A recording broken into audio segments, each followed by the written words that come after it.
সম্মানিত বন্ধুরা, আশা করি সকলে ভালো আছেন। আজকে আমি চলে এসেছি শিবপুরের পাঞ্চল্য গরুর হাটে।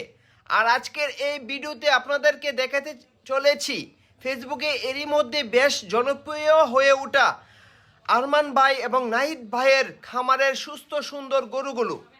অনেক যত্ন আর পরিশ্রমের মাধ্যমে তারা গরুগুলো প্রস্তুত করেছেন কুরবানির হাটের জন্য। কয়টা গরু নিয়ে আসছেন এই হাটে আজকে? আমরা আজকে শিবপুর হাটে আপনার 5টা গরু নিয়ে আসছি। 5টা গরু নিয়ে আসছেন। বিক্রি হয়েছে কয়টা? আমার মতে একটা গরু বিক্রি হয়েছে। একটা গরু বিক্রি হয়েছে। গরুগুলো দেখতে পাচ্ছি আমরা, খুব সুন্দর সুন্দর গরুগুলো।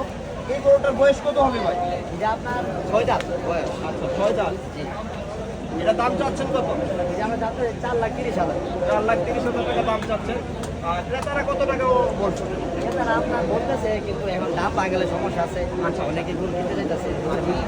এটা 4,30,000 টাকা চাচ্ছেন। আর এটা এই যে লালটা, এটা আমরা চাইতেছি আপনার 3,40,000। 3,40,000 টাকা। এখন তো পাই বাজারটি কিন্তু বাংলার পরিস্থিতি চলে গেছে। তো এর পরিবর্তে আপনারা কোন বাজার হাটটিতে আপনারা গরুগুলো উঠাবেন? আমরা হাটে বিক্রি না হয়। আমরা আপনার এখানে আসছি গরু দেখানোর জন্য, ইনশাল্লাহ। তারপর আমরা একটা গরু বিক্রি করছি। আমরা সবসময় গরু বিক্রি করি হচ্ছে ব্রাহ্মণবাড়িয়া বাদুগর। আচ্ছা, ব্রাহ্মণবাড়িয়া বাদুগর। জি। সুপ্রিয় দর্শক, আপনারা কিন্তু এই হাটে যদি আপনারা ওনাদেরকে এখন না পান, তাহলে কিন্তু ব্রাহ্মণবাড়িয়া বাদুগর যে হাটটি বসবে, ওই হাটে কিন্তু নাইম ভাই এবং আছেন আরমান ভাই, ওনাদের কাছ থেকে কিন্তু গরুগুলো নিতে পারবেন।